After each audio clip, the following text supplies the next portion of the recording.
Well, thank you all for having me. Yes, I have to actually give thanks to Dr. Woods. Without Dr. Woods, I wouldn't be writing this book. So, first in the series, of course, he blurred my book too, so that's much appreciative for that. And of course, I'm coming from the 2-year level, so this is nice to be able to talk to a group of students who maybe know who Nathaniel Bacon or George Mason are instead of a blank stare about the founding generation. So, thank you for having me. One of the reasons why I wanted to write this book, and when I started thinking about a book that would be good for Americans in general, and I know we have the Guide to American History, and I was actually contacted by Regnery to write the pig in the series for the war between the states, but didn't receive that contract. So I thought about another book in the series, and I came up with this idea because I think that the founders are often a misunderstood generation. They're a group of people who, as I say, are often considered, worthless because of the society in which they live, and they have nothing really to offer to modern society and modern issues and contemporary events. For example, banking or foreign policy and things of that nature. So I really wanted to put the founders in their proper place, which I call them the greatest generation. If you had to pick a generation in American history as a whole, and of course there are always negatives you can find, but if you just had to pick one, I think that you can't get around the founders. And so I thought, it would be a great book, not only to talk about some of the things they would say about contemporary society, which I do a lot, but also to talk about some of these people in biographical form and look at some of the things that they thought were important. And I think the most important thing, what I'm going to talk more about than anything else, is the idea of limited government and, of course, states' rights. And that comes out throughout the generation, throughout that group as a whole. Now, when I say they're the greatest generation, I don't want to be misconstrued as getting involved in hero worship. This is not an attempt to place these people up on pedestals and say that there's nothing wrong with them. Of course, we can find many things wrong with any generation, but I think they better understood the principles of limited government, of liberty and freedom definitely than our current bunch in Washington, D.C. and most of our state houses. So I think if you're looking for examples and people to look for answers for things, if you want to use an American generation, you should point to them. And without a doubt, I think they would have some good solutions to some of the problems that we have today. Now, let me talk most importantly about states' rights. And it's as I was picking individuals to write for the biographies, I tried to have a cross section of individuals. I do bring up some of the quote-unquote big government guys in the group, people like Hamilton and Marshall, and I write about them. But I think one thing that was striking to me as I went into this, because I definitely had some ideas about who I probably would like and who I wouldn't like in that group, and I think that I found that as I read some of the individuals like Hamilton, what struck me the most is that they made a lot of anti-big government statements in their life. And even though Hamilton, for example, was the architect of modern state capitalism in the United States, you can find some things that he said that were interesting to me. So let's talk about Hamilton. Mr. Big Government. Mr. State Capitalism, because he is in that way. He gave us the modern central banking system in so many ways, or at least the idea for it. The Hamiltonian economic system, which is very much what we have in the United States today. But when you were looking at the ratification of the Constitution, of course, he was an ardent proponent of it. But some of the things he said in New York were quite striking. For example, when it came to state authority, Hamilton essentially said that the federal government could never coerce a state. I think that's pretty interesting. Here's a guy that would firmly believe in a strong central authority, but said the federal government cannot coerce a state. And he also said the very structure of the Confederacy, now he's talking about the government under the Constitution, affords the surest preventives from error and the most powerful checks to misconduct. What he's talking about there, of course, is state authority. Hamilton also said that people's natural inclination is to side with the closest level of government, first and foremost. So he would start, say, your family, and you move up to your local government, or a town government, onto your county, and then onto your state, and onto the federal government. So he firmly believed that people would still have those sound allegiances, which I think Americans now have kind of flipped that, and we always look at the federal government first and foremost incorrectly as our primary objective when you're talking about government. So Hamilton, even though you can say that, of course, he was definitely much more interested in strong central authority than, say, a lot of the men in this founding generation, definitely had some ideas about states' rights and firmly believed they would always be there. He's also a man that believed that liberty and freedom, that the same type of things that this generation honored in so many ways, would never go away and never evaporate from the American consciousness. And I think that's something that we've lost. You know, yet to a man, the current generation doesn't really believe in it like they did. I mean, Hamilton believed that because Americans believed in this stuff so firmly, and they would always do that, we would always have it. And so I think he was incorrect there, but of course one who firmly believed that. And then you take someone like John Marshall. If you want to talk about maybe even more important in centralization, you have to look at John Marshall. But he said during the Virginia Ratifying Convention that the Supreme Court could only declare laws that violated the enumerated, these are his words, enumerated and delegated powers of the federal government unconstitutional. So what does that say? He's saying right there that, of course, the only thing that the government's allowed to do is what it's enumerated or delegated. Those are the only things it can do. Of course, that's in the 10th Amendment. So Marshall is essentially saying that the federal government only has certain responsibilities. Now, of course, he would go against that as Chief Justice of the Supreme Court, but during the ratification conventions, he very much made states' rights statements. I found a lot of these things striking when I was doing research for the book.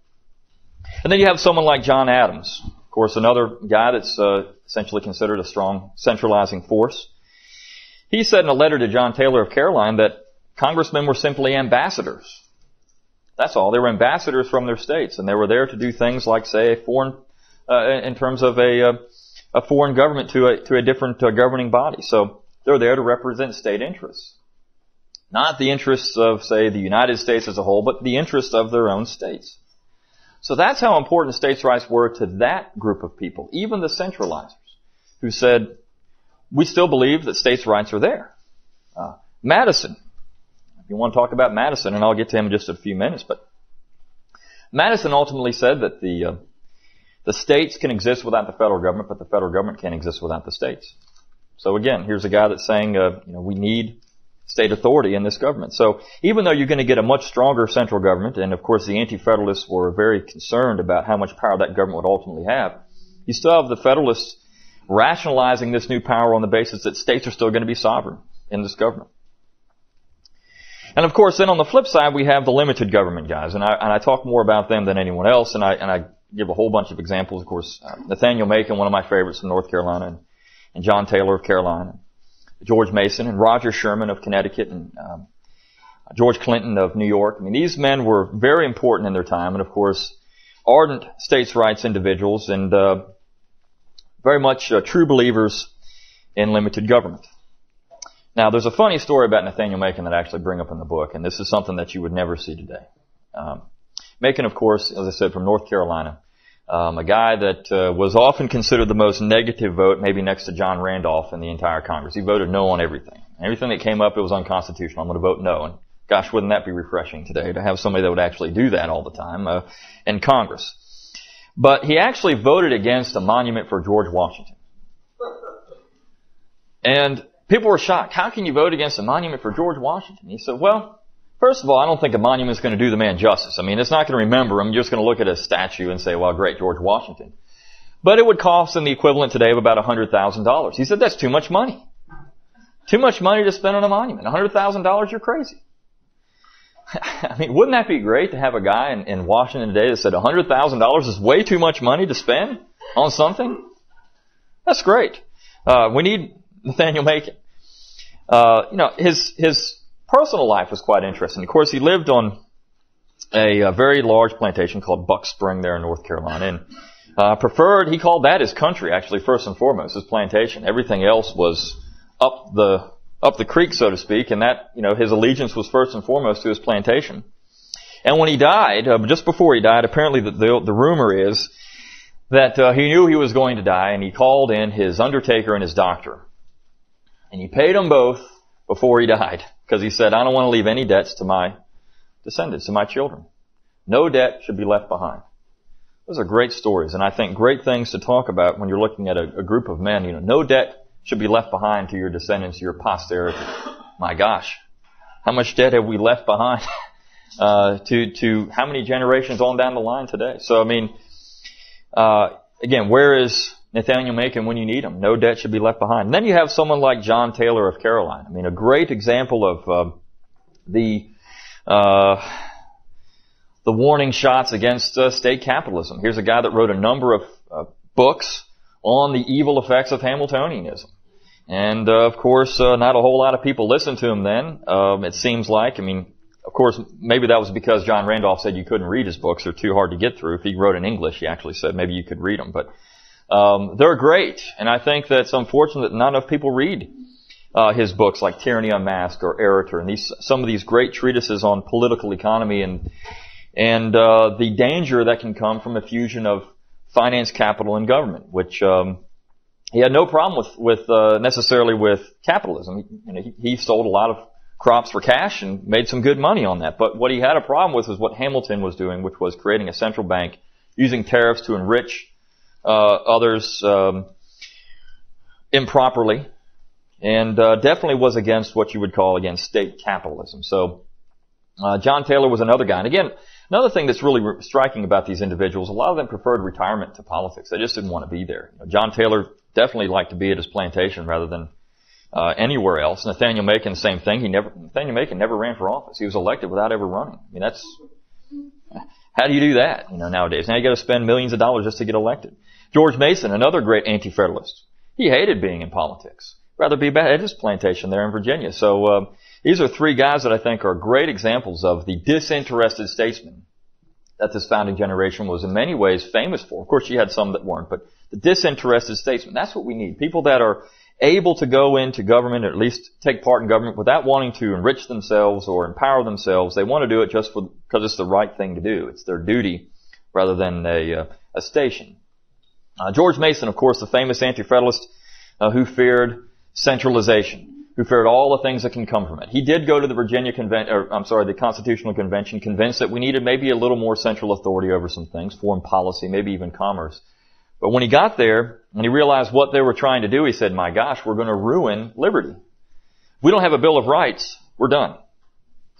This government's going to provide far too much authority to our executive branch. He was definitely fearful of that. He thought the Supreme Court would be too powerful the way it was designed. There wasn't enough check on central authority, so he became, in essence, what's often called the father of the Bill of Rights. Without George Mason, maybe those amendments to the Constitution aren't added. And he also said, this is a great phrase, he'd rather cut off his right hand than sign the Constitution as it stood. I mean, you can't come up with a more powerful statement against the Constitution than that. Who would be willing to hack off their right hand rather than sign a document? And, of course, became a very powerful force at the Virginia Ratifying Convention. So someone like George Mason, I think, we forget about. I mean, these are men I call the forgotten founders. You don't hear about them. If you were to take a college textbook today and look up, a lot of these individuals, Macon or Taylor or Mason, they're not going to be in there. Maybe a sentence or two, and that's about it. And of course, they're always going to be made fun of, typically by the left, because they're quaint and amusing. Isn't that funny? They talk about limited government, because of course they've won. The other side has won. Then you have, of course, in the North, the states' rights tradition was still in the North. I think oftentimes we think it's just in the South, but Northerners were definitely part of this too. Someone like Roger Sherman of Connecticut. Here's a guy that was a mild Federalist. Someone who definitely believed that maybe we needed a little more central authority in terms, again, of commerce and defense, but that was it. And actually, it's more Roger Sherman's Constitution than James Madison's.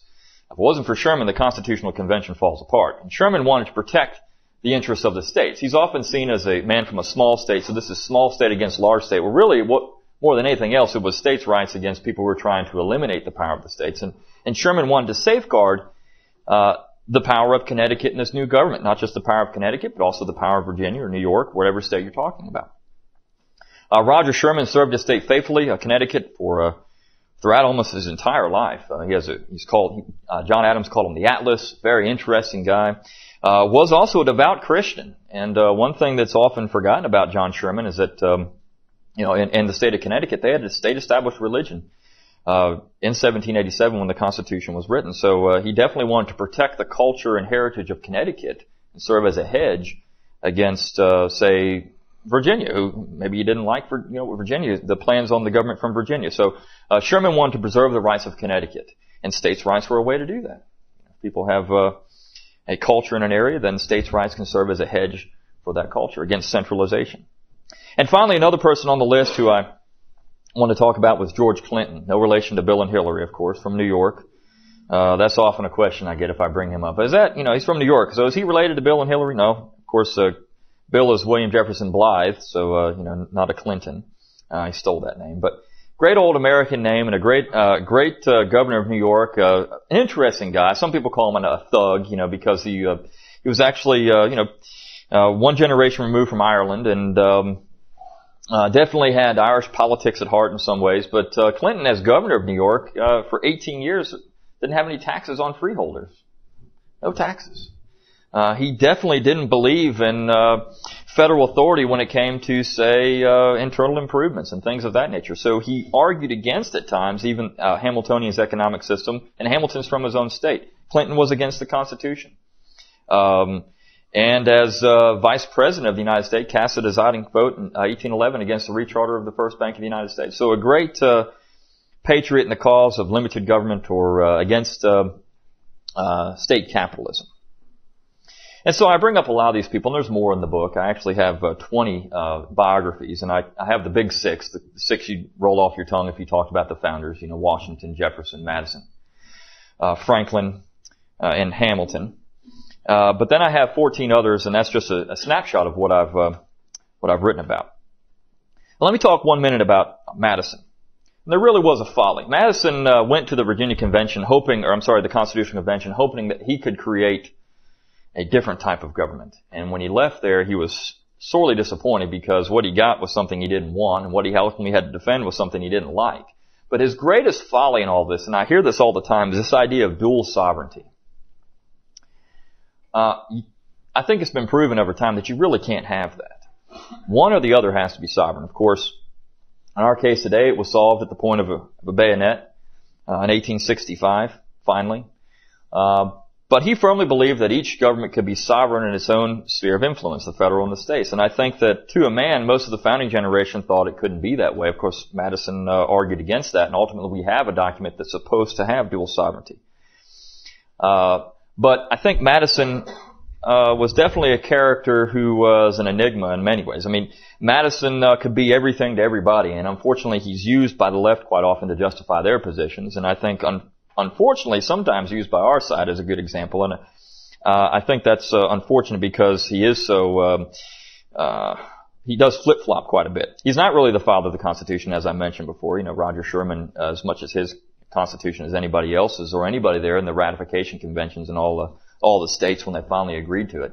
It's their Constitution. There was 13 different constitutions rather than just one.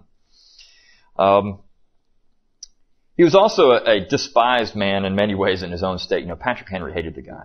He was a nerd today. I mean, that's what you would call him. He didn't like the liquor-filled, jovial parties of Virginia elite. He hated that stuff. Almost was booted out of the House of Burgesses because he didn't participate in that stuff, and his daddy had intervened. He reminds me in some ways of the old Burt Reynolds movies, Smokey and the Bandit and the sheriff, and then he has his son that's, Daddy. He kind of reminds me of that guy when he's a younger man, because he's always seen his dad has to intervene to help him out, and wasn't always very well liked. And he definitely wanted to check the power of someone like Patrick Henry in his own state.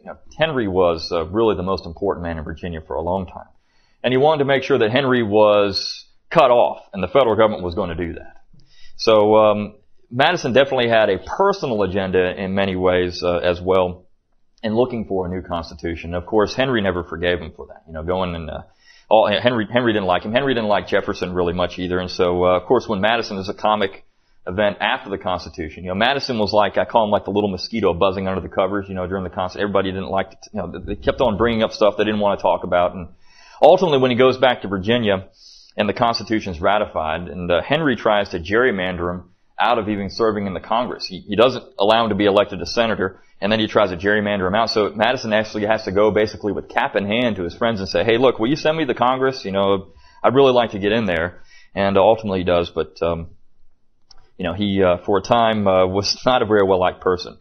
Of course, on the other side, he does help author the Virginia and Kentucky resolutions or resolves, and so in that way, he's seen as a guy that's in some ways definitely interested in states' rights, though he did make some other statements as president that I think you can question. For example, saying that the bank was the Bank of the United States second bank was fine because precedent had established that. So I mean, there are things that he does that you could say are not in line with a limited government perspective. And finally, Jefferson. I think that I need to bring him up because he's also one of these figures that you can play both sides. Jefferson, on one hand, before he becomes president, very much a states' rights guy. I mean, the Kentucky resolves are great, brilliant. That's where we start coming up with the solidified doctrine of state interposition. But when he becomes president, of course, there are things that he does that even people on his own side criticize him for. I mean, the embargo, the Louisiana Purchase, trying to avoid war with Britain over and over again, and doing things that may have seemed unconstitutional or were unconstitutional, the embargo, for example. But in Jefferson's mind, I think what he was always trying to do, this is not a defense of Jefferson and his objectives, but he was always trying to maintain U.S. independence. And he thought that was very, very important. He didn't want to go to war with Britain or France because he knew what could happen. He wanted to buy initially Florida and navigation of the Mississippi because he thought if the French maintained that, we're going to have to be tied to the British. So he was always trying to maintain that independence. And I think that's an important thing to mention about Jefferson. Okay, well, the one other part of the book, of course, I get into the issues that confront our modern society, gun control and gun rights, foreign policy. Of course, nobody has really picked this up yet in my interviews. I was doing one yesterday, and they came in and saying about how great it was the United States is involved in Iraq and all over the world because we're spreading democracy and everywhere else. And they haven't read the part of the book, I guess, where I start talking about how the founders would have been against all those things. That's surprising, but they haven't gotten there. So maybe one time somebody will call me on that. I think one person actually did, and I had to talk about that. But the foreign policy of the founders, of course, you might say Washington might have been a little more nationalistic and aggressive, but then again, he's also saying in his farewell address, which of course was also maybe authored by Hamilton, that we need to avoid these entangling alliances. And I mean, how many Americans listen to that? They wanted free trade and free commerce with the world. We want to be peaceful trading partners. We want to avoid European wars for European problems. My gosh, how many American boys and men and women have died in foreign soil? And I think the founders, to a man, would have thought that abhorrent. Banking, I've already mentioned central banking. So many of this generation would have at least tried to oppose central banking and the Hamiltonian system which we have. Light taxes, I mean, my gosh, the taxes they paid back then were paltry compared to what we're all paying now. Well, if you're not getting the back end of it and giving the money to you. So, I mean, they would have definitely been against the income tax. Look at things like the direct election of senators. Never would have countenanced that move by the progressives in the 20th century. So there's so many things that I think the founders could have a voice in that unfortunately we don't listen to them. Again, because the idea is that they're limited government individuals. And if you start using the founders to defend your position, unless you can find a little quote here and there and cherry pick something, you're going to run into a brick wall when you start saying, well, the founders would have agreed with this. And when Barack Obama can say that the founders, we need to follow our founding principles and founding documents and remake America, in essence, that's what he's saying. My gosh, I mean, how perverted can you get? So that's one of the major reasons why I wanted to write. Of course, Obama hadn't made that speech yet, but I mean, the warning clouds were there. We knew it was going to happen. I mean, anybody could see as a constitutional scholar, quote unquote constitutional scholar, what he was going to say. So, in the conclusion of the book, of course, they asked me to. I actually had a different conclusion, which actually became a piece on LouRockwell.com, but they thought that was too big, so they wanted me to do something else. So I went into a reform agenda in terms of what the founders would do. And of course, I first said if they don't secede, then they would do this. I mean, I think the founders will look at it and say it's time to go. We've come to a point where we can't change this. But if they had to reform certain things, of course, they would start by following the Constitution. I mean, that's pretty simple. Seems like a simple thing to do, but of course we don't do it. Or being against the infringement on civil liberties in the first 10 amendments of the Constitution. They would have held up the 10th Amendment and said we need to follow this. It's amazing that amendment was actually the first on the list of many of the states that wanted it. It became 10th, so it got flipped.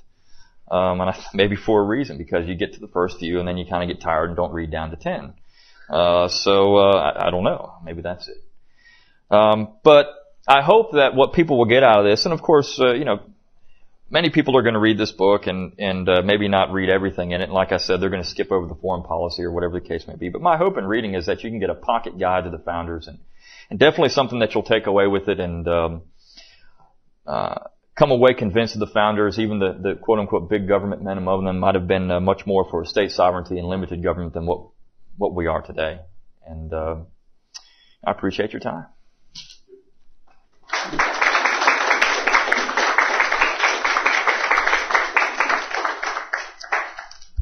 Any questions? Okay. Was the Constitution a mistake? I would say... Hans Hoppe makes the point that he says that every adoption of a Constitution always represents a step up in central power. Really puts the argument the opposite as a cover. And certainly that was true with our Constitution. I would say most definitely it was a mistake. If you had simply amended the Articles, which I think to a man that's what they thought they were doing in Philadelphia when they got there at first, that would have been the much more preferable course. The Constitution has caused all kinds of problems. My gosh, it's so contradictory in and of itself. You read one part of it and then it's contradicted somewhere else, and the executive powers are so vague, the Supreme Court powers are so vague. I mean, you can just read into it however you want. And the amendments, of course, are supposed to supersede what's in there, but the 10th Amendment's ignored. You don't have to follow that. So I think it was a mistake in doing that. We should have just left the Articles, and if you wanted to have greater control, say, over foreign policy, have a unified voice in foreign policy, fine, but what we did was a disaster there in Philadelphia. Yes, sir? One of the less big arguments is the fact that, for example, blacks and Native Americans were left out a lot of this political stuff. Sure. The founders were men of their times. I mean, to say that they're going to include women or blacks at that time, it didn't really cross their mind. Some of them talked about it a little bit, but that wasn't an issue to them yet. I mean, they were definitely living in a society that freeholders were males, white men, for the most part. And I think some states, of course, look at North Carolina. They actually had in their initial constitution of 1776, they allowed free black males who had property the right to vote. So, I mean, there were times that they discussed this, and property, of course, was more important than anything else. And so I think that when you start using the argument again, it's just to kind of hit you over the head with the book of racism. That's what they do. It's like, okay, you're racist, bam, we can't listen to what you're saying. And I think that's you can honestly say that, of course, in today's society, we wouldn't agree with their position, say on race or sex, but I think if you start doing that, then you're going to discount just about every civilization in history for the most part. I mean, you can't listen to the Romans, you can't listen to the Greeks. I mean, my gosh, what are you going to do? You're just in doing that, you have to start from now and say where we are now is the only place you can be, and because of our values, we have to move forward from here. Yes, sir? Was it just the anti-federalists that insisted on the 10 Amendments, or was the Federalists sort of in favor of that? There were some. Sure. I mean, Madison begrudgingly accepted it. I think a lot of the Federalists didn't think it was necessary. I'll tell you the most interesting argument in that was Roger Sherman's. He said he didn't think the Bill of Rights were necessary because the states already did these things. And so if you actually put it in a constitution, almost with Mr. Rockwell, if you put it in a constitution and say the government can't do this, you're actually creating a whole other problem. You're saying, I mean, if it's not said there, then the government can do what it wants. So by writing it down, it actually created more of a problem than not. And he said, just let the states take care of it because we already do this stuff. We already protect many of these freedoms that you're putting in here. And he didn't think that the states would ever go back on that. And as a matter of fact, it was Roger Sherman that gave us the Ninth Amendment, really, because that was the catch-all amendment. If we didn't say it, you had to have the Ninth Amendment because you can catch it there. Okay. Yes, ma'am. So you said there were various drafts of the Constitution that include one another. Can you read through those? All the different drafts? To be honest with you, I still probably couldn't have. Gosh, I mean, there were dozens of them at the time during the convention, and how many different things came up. And one of the most interesting things in the initial drafts, the phrase "we the people." Gosh, they hammered in the Virginia Ratification Convention. They hammered them over this phrase, and one of the initial phrases was actually "we the people of the states of," and they listed the states, but they didn't know who was going to ratify it, who wasn't. Rhode Island wasn't even represented, so what do you do? So they shortened it up, "we the people," cut it right there, and that's. Of course, the preamble means nothing, but people will use that to say this is a central government, a centralized authority, and that's it. I mean, I haven't read every single one, to be honest with you, but I mean, there's so many out there. It's very hard to. There's a sufficient amount of records of all of them. Most definitely. And I mean, Madison kept his journal, and he's very honest in a lot of it. And of course, my advisor, as Mr. Rockwell said, was Clyde Wilson, and he and I talked a lot about this, when I was writing the book, and he's a great ally to have. And he sent me back one time about Madison when I was bringing some things up, and he said, one of the reasons why Madison really didn't want to have his journal published was because it made states' rights so foremost amongst the founders. I mean, he had come around in his later life in the 1830s. Of course, he had nullification with South Carolina, and he was really taking a stand against that. So, Madison was afraid. He was actually rewriting things, rewriting Jefferson's words, and is trying to copy Jefferson's handwriting so he can make Jefferson a little different. I mean, the guy was a maniac in some ways. He's and really forgotten by the time he died in so many ways. Yes, all men. Yes. No.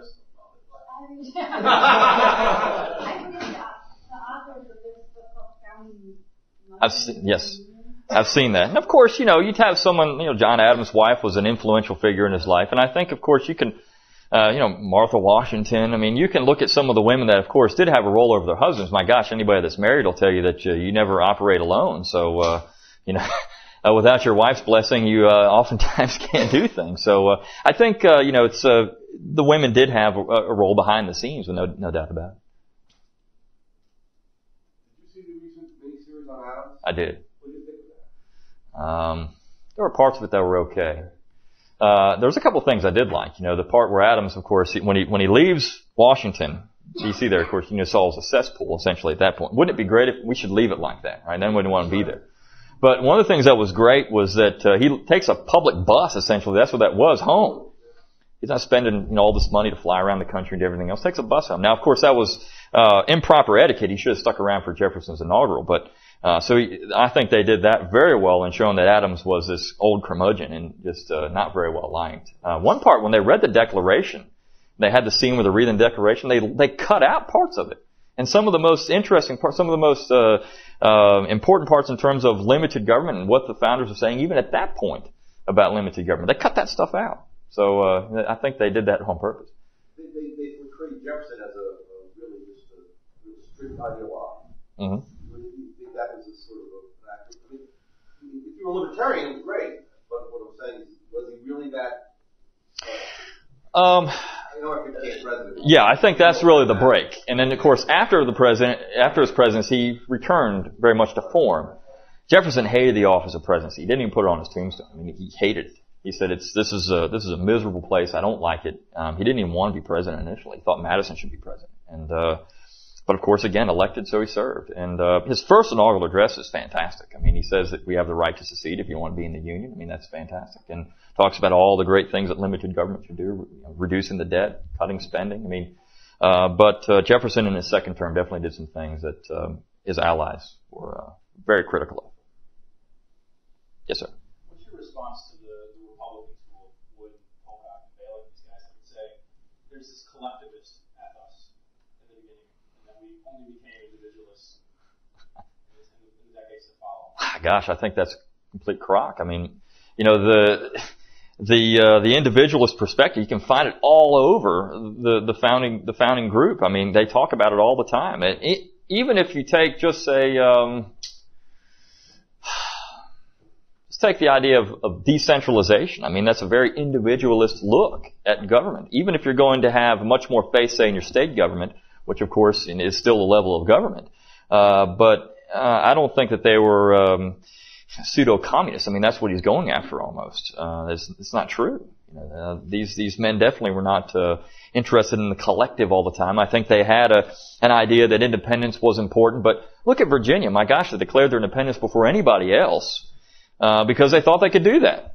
I mean, they didn't need Massachusetts' approval to do it. Now, maybe Massachusetts wanted everyone else to be on board because Massachusetts definitely thought that they were alone in this fight. But I think a lot of the other states and the people of those states believed they could operate individually if they needed to. Yes, sir? Can you compare the state constitutions versus the federal? Were they against centralized authority or just state authority in general?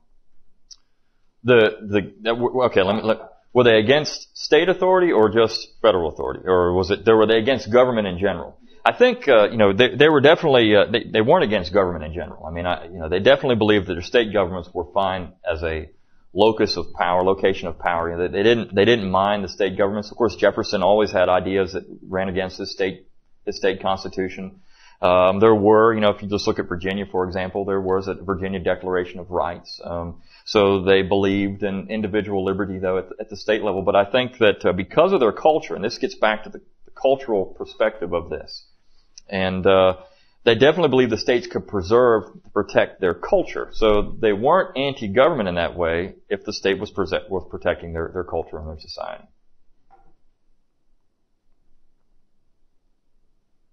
Yes, sir. Did anybody ever argue for local rights against the states? I know in the American system, obviously, the states were right. Sovereign, but not that I'm rights, town rights, or not that I'm aware of, and I'm not aware that it ever went that further down. Yeah, I'm not aware that it ever went that much further down. Yeah, I mean, you can look at that maybe, or Shays' Rebellion and things like that, but in terms of saying that where you have a community trying to secede from a state or really interpose a sovereignty over the state. What about Jefferson's War Republics? Yeah, I mean, he had that idea, where you could have these, he said basically democracy is only effective in the limits of a town, and he had these ward republics. I mean, he's looking at, through history and deciding that, republic, and he actually said this, is only so good as you can far you can walk in a day. I mean, that's as far as a republic should go. And then beyond that, then it's kind of a confederation, a loose confederation. But I don't know how far he ever went with that. I mean, he liked New England townships because they were little sovereign entities up in New England. I mean, their laws varied from town to town at time, and so he actually liked that idea. But I don't know if, again, I can't think of an idea where the community said, we're going to interpose our sovereignty over the state. Unless it was kind of, like you said, maybe Shays' Rebellion or Whiskey Rebellion, that type of situation. Closest I could think of was Eastern Tennessee, who became independent of North Carolina. Yes, I mean, of course, you did have that over time, and of course, the frontier area. Now you get into a whole other situation. How are you going to govern the frontier? How are you going to make states out of this? I mean, my gosh, that's a huge issue. And of course, Jefferson thinking those areas would come in as sovereign entities in line with the other states. I mean, then you got a messy issue of who's creating the states. Does the federal government create the states or vice versa? So, a lot of messy political issues here, and maybe if we didn't go so far as the Constitution, maybe we never had them, but there are a lot there.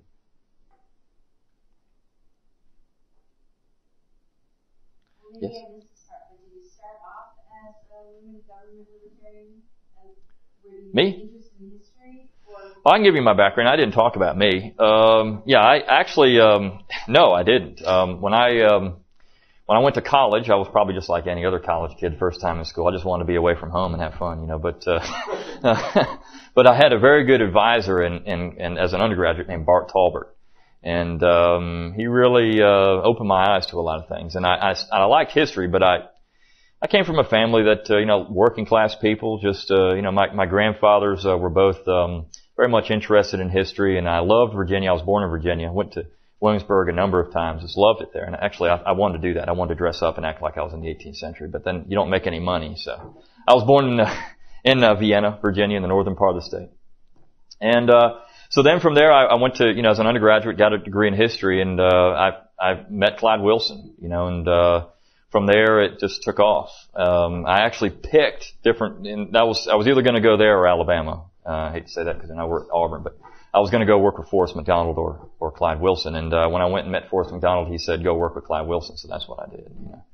And he said, if you want to study what you're studying, go work with him. So, of course, actually more his wife said that than Forrest. Forrest just kind of sat there and his wife directed me to go to Clyde Wilson. So, but that's how I got there. And of course, Clyde's just a great friend and just a wonderful person. The nicest hate monger you'd ever meet in your life.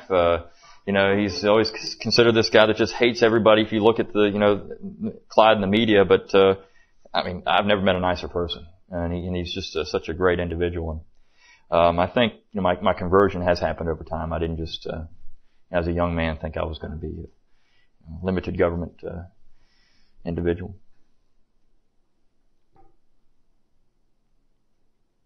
All right. Thank you. Thank you very much.